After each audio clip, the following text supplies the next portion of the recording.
When I grow up, I want to be a Lego designer. I want to be a softball player. Say Chipmunks didn't exist. I make it so the Chipmunks existed by taking cells from a living thing. I want to be a chef. I want to be an MLB catcher because I'm good at it. When I grow up, I want to be a trick rider because I love horses. I want to be a teacher because I think it would be fun. Then once the Chipmunks existed, I have to put them out in the forest. I want to be an NFL stud because they make good money. But instead of doing chipmunks, I want to do dragons. What do you desire? What makes you itch? What sort of a situation would you like? Let's suppose we're getting out of college and we haven't the faintest idea what we want to do. What would you like to do if money were no object? How would you really enjoy spending your life?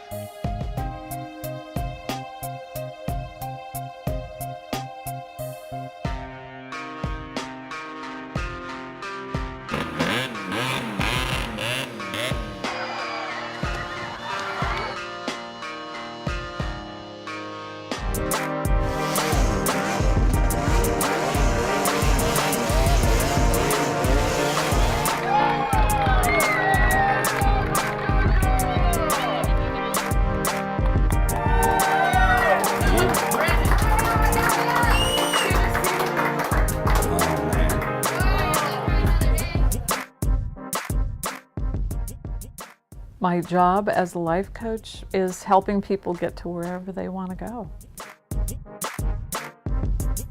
What is it that makes them happy? It's kind of ridiculous. It's ridiculous to shoot for something like being a lion tamer or a tiger handler. But I just stuck to my guns and here I am. What do they enjoy doing? What is that burning desire that just makes them tick? I want to be in motocross because I just like doing it. It's so much fun to me. What is it that makes them want to come out of bed the next day? Makes them start to appreciate life? In my perfect world, I'd probably be playing on stage every day and spending time with my son. Well, I always wanted to be a rock star, you know, and I wanted to cowboy and be around horses. Well, they come from everywhere to get the big time, see the glare. I've been playing music since I was a little kid. You know, I started playing guitar at, 10, 11 years old. I had my first guitar at 14.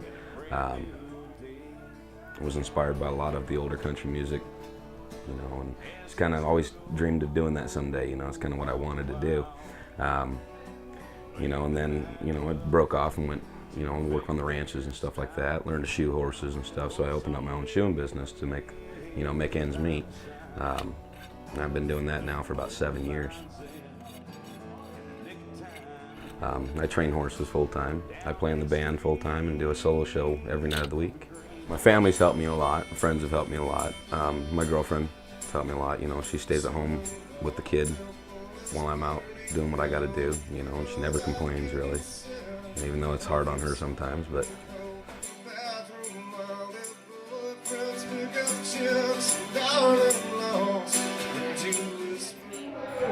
We met 3 years ago at a horse rescue when he was trimming horses and training. As far as his music and everything, it's hard to explain. I do think it would be worth it. It's always been his dream to be famous, per se, and what makes him happy makes me happy. All these years I've been cowboying and shoeing horses and doing stuff like that and all the crazy stuff with the animals. And it's not the life I want for my son. So I'm mainly focusing on the music side of it, hoping to make a good go at that.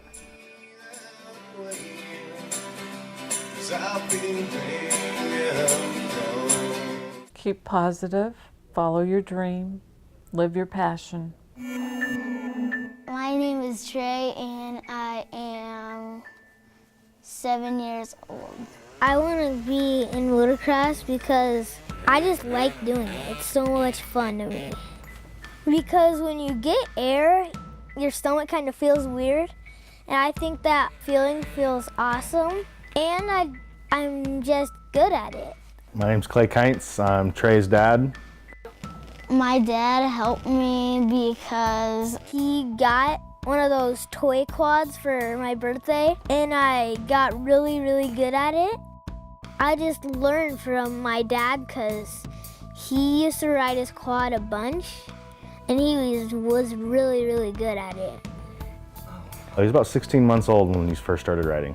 When I was 1 or 2, I started riding quads because you could go fast and jump and stuff.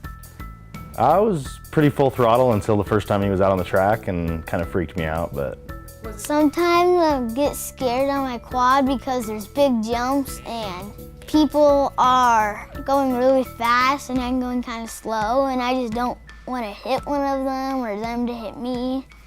So that's why I get scared sometimes. Life is fear or passion. And to obtain your passion, you're going to have some fears, but you got to get over it to get the passion. Well, I just knew what I wanted to do and sought it until I got it. When I was little, I wanted to be a lion tamer. Growing up, you always watch all the guys like Jeff Corwin and Steve Irwin. All those guys are pretty awesome. But no, never really anybody that I looked up to.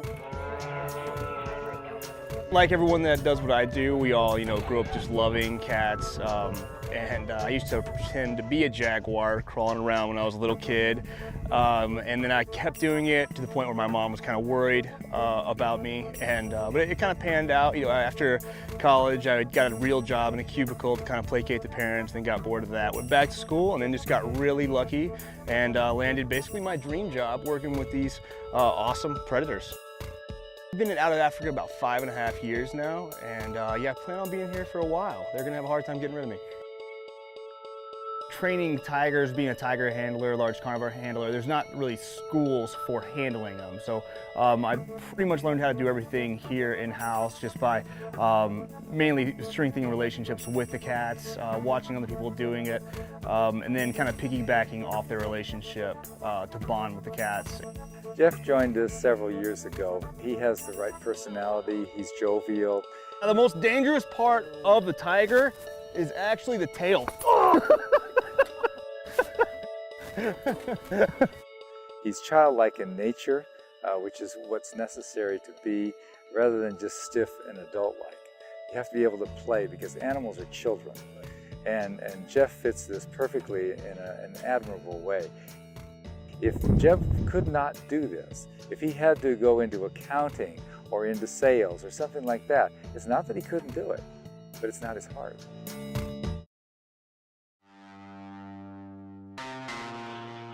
When we finally got down to something which the individual says he really wants to do, I will say to him, you do that. And forget the money. Because if you say that getting the money is the most important thing, you will spend your life completely wasting your time. You'll be doing things you don't like doing in order to go on living, that is, to go on doing things you don't like doing, which is stupid. Better to have a short life that is full of what you like doing than a long life spent in a miserable way.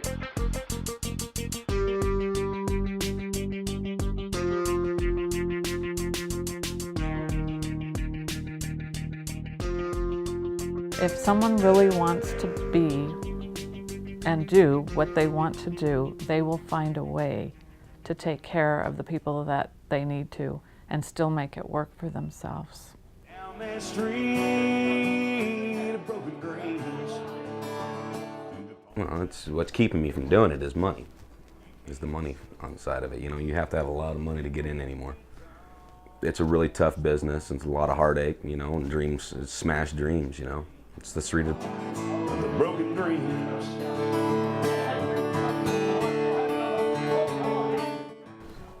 There is a lot of stress in my life, you know, I mean, as far as keeping up with everything all the time, you know, keeping up with my son, keeping up with the music, keeping up with the horses, the training, the horseshoeing. So, I mean, there is times where I feel like I'm going to be pushed over the edge, but I always just kind of keep on going, push myself through it. Okay, so personal injuries, physical injuries with the horseshoeing. I got kicked in the face. I shattered my eye socket. I've had my jaw dislocated by being kicked. I've been kicked in the chest, which separated my sternum, broke all my ribs. I've had them pull nails back up through my hands, back through my legs, rip my legs apart, step on your toes. I've broke all my fingers, broke all my toes, ankles, knees.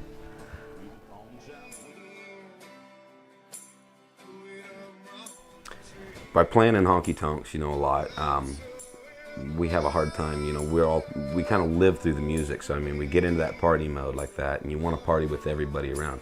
So you do end up usually drinking a lot, you know, and you spend most of your money, you know, that you make that night.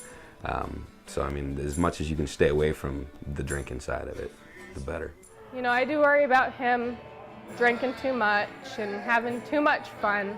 Alcohol plays a big part. It's not a good thing, you know. I mean, I am a little bit of a depressive, you know, most musicians are.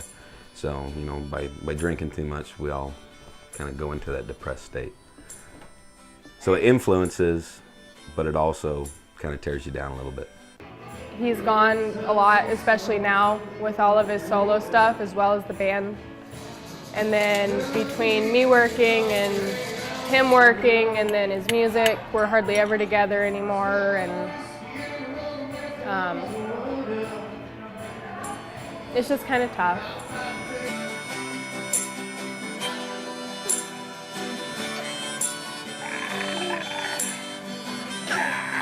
Leaving my kid at home all the time, yeah, it's really rough, you know. We're on the road most of the year, you know. Every night I'm away. I don't get to tuck him in every night, so I'm always gone, and usually when I wake up in the morning, I get to spend a little bit of time with him before I head out to work.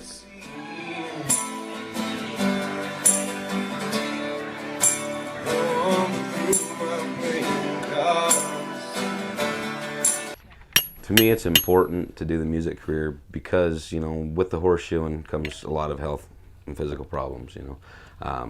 Most of us don't walk by the time we're 40 years old.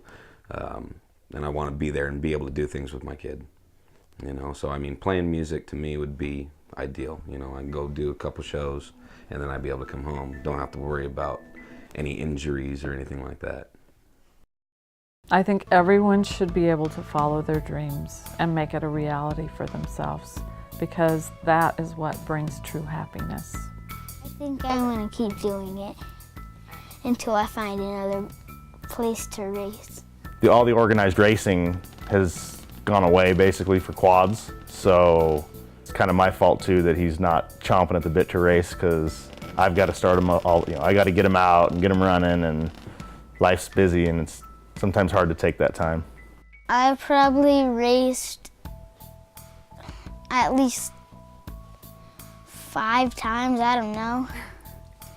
I know we've done Prescott races, so we've traveled, you know, 100 miles or so right now for races and whatnot. We do the dunes a lot. He loves riding in the dunes, and that's fun riding. That's not racing, but we do some traveling. There was a track that he was on. They put him on asphalt for like 100 yards, and My throttle got stuck, he rolled it. and my dad came running as fast as he could. I get nervous sometimes when he's out there and he's, you know, a few hundred yards away from me on the track and he wrecks, and I run all the way across the track and, you know, hope when I pull the quad off him, he's okay. I've only had to go to the hospital once because I broke my arm. On the quads, he's never had any bad injuries. He's had some pretty bad bails. Once I crashed my quad because I ran into a tire and my whole body flipped over. And at least the quad didn't hit me. I got lucky. And that hurt, but I still took second place in that race. I mean, he's awesome. He loves it. He's my little motorhead. He loves to rail that thing. On Nitro Circus, my favorite is Travis Pastrana.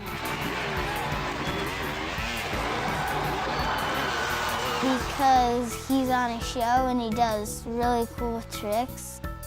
If you're doing what you really love to do, you're going to do well, and you're going to make a living at it. Running at full speed, being chased by a full-grown tiger, just waiting for this 450-pound killing machine to pounce. It may look like a movie, but for Jeff Harwell, it's more like Tuesday or any day. He's a carnivore handler for Arizona's Out of Africa Wildlife Park. And every afternoon for 30 minutes, he performs in the Tiger Splash Arena. You know, telling your parents you're going to be a lion tamer is not something that they're going to readily stand behind and back you up. Some of my friends kind of supported me to my face, and then behind my back they were like, that's not going to happen, there's no way. Also wanted to work with people, so I graduated with sociology, then went and worked in a cubicle for about 1.5 years. Then after that, I decided I was tired of it and I was going to go back to college and just kind of shoot for the dream, even though it wasn't a very realistic one.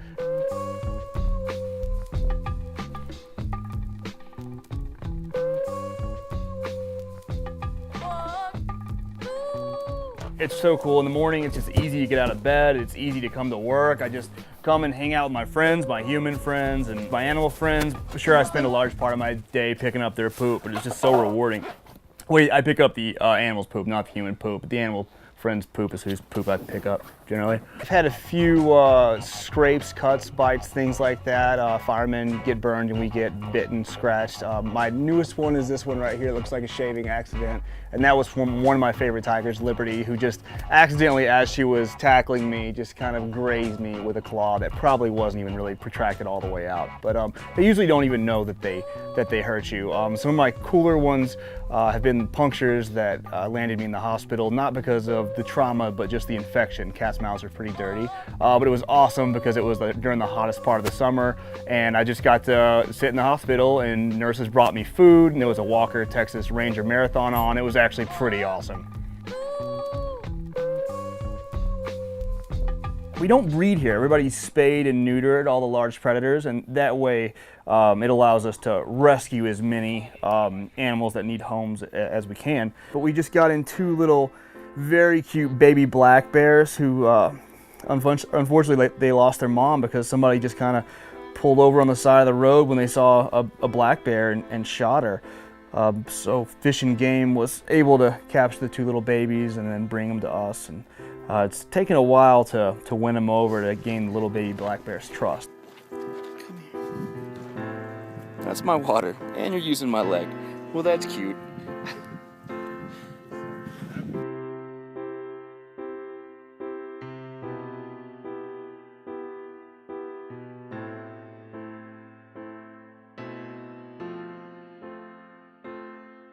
You know, cumulatively, we've been doing this a long time. A lot of experience under our belt, and the cats still surprise us all the time. You know, they're always wild animals, and you've always got to respect that unpredictability that they bring to the table, and always plan for the unexpected as much as you possibly can. A lot of times, things that we think the cats will just absolutely love, the cats don't even look at. So it's kind of funny. I thought that was a pretty good try. I thought that was pretty exciting. Yeah, I almost dove for that myself. Yeah. We don't make our cats do anything. We work around their needs, fulfilling their needs and making sure that they're always cool with what we're doing. And the reason we work around their desires is because they eat people. So we don't force them to do anything. We're not above begging. We'll beg them to do things sometimes. Hey, Samara. And some of the tigers like certain toys so much that we can't even give them to them because they won't give them back. Because if you're doing what you like to do and it makes you happy, you're going to be fulfilled. And once you're fulfilled, it really doesn't matter about the money so much anymore because you're happy. And that happiness, money can't buy that.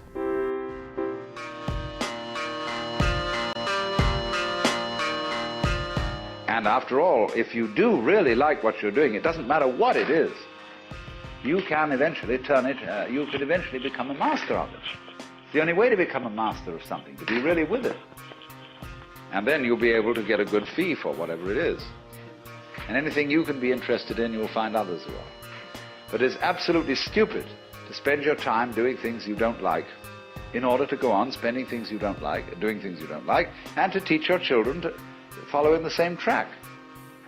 See, what we're doing is we're bringing up children and educating them to live the same sort of lives we're living, in order that they may justify themselves and find satisfaction in life by bringing up their children, to bring up their children to do the same thing, so it's all retch and no vomit. It never gets there. Therefore, it's so important to consider this question: what do I desire?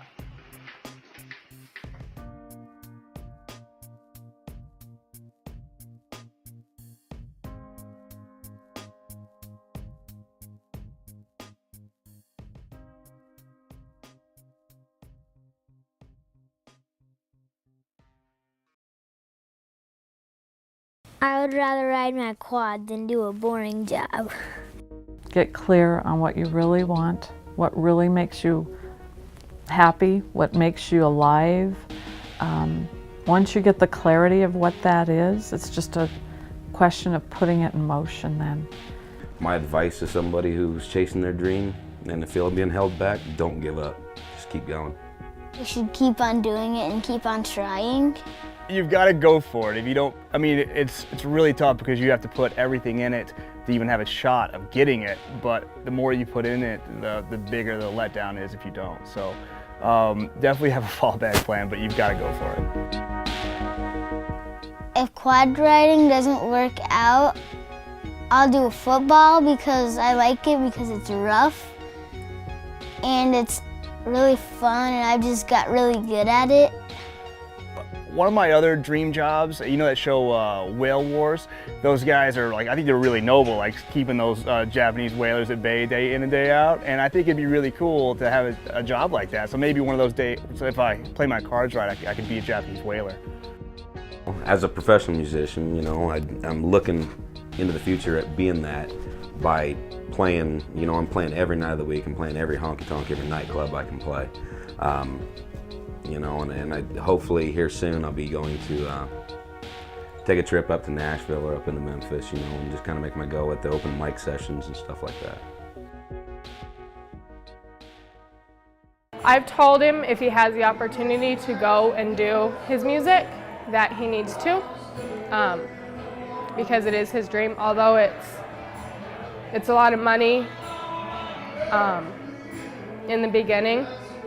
If he has the opportunity to try and make it better for the future, you know, 10, 20 years down the road, I always tell him to go. You know, I have a job, so I mean, I can hold down stuff at home. For my son, you know, I want him to do what he wants to do, you know. I want him to do whatever, you know, his dream wants to be. But as of now, you know, he does own his own horses. He owns 2 horses. He owns a miniature and a full-size, which he does ride, both of them.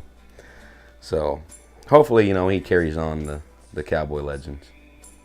I'm gonna saddle up down the ride until the sun falls from the sky. And I'm gonna cinch down tight, pack my worries away, and live to ride another day. 'Cause I'm gonna saddle up and I'm gonna ride. As a tear falls from. What do you live for? What do you want to leave behind? What do you want people to be remembered? How do you want people to remember you? But for Jeff Harwell, braving animals others see as dangerous is worth it. Sometimes we just get caught up in playing. We're not performing anymore. The people aren't even there. It's just my tiger and me.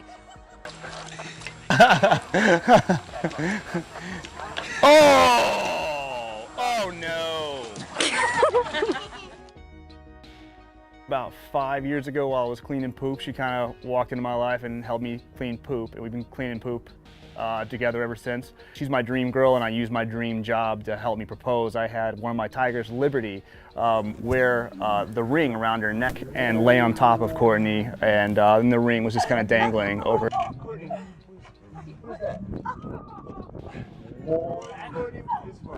Courtney, will you marry me? So if you don't say yes, I'm not going to get her off.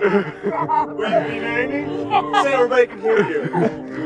One of the goals in life is to be childlike. If we're not childlike, we're not having fun. The play instinct has to be triggered in all of us. The play instinct has to be triggered in all of us. The play instinct has to be triggered in all of us. No matter what field we choose, it has to be the one that we have the passion in. This is actually an instinctual program. So if we follow the instincts, that which we actually are, we get to be ourselves. To do this, it requires letting go of what everyone else says, listening to what's inside in the subconscious mind, in the instinctual programs. These are the chords of life. You're best following your heart in your life. Because if you don't follow the heart, you have to follow your head. But your heart will win every time. The moment you have a situation where you are really in control of things, that is to say, in which the future is almost completely predictable. A completely predictable future is already the past. You've had it. And that's not what you wanted. You want a surprise.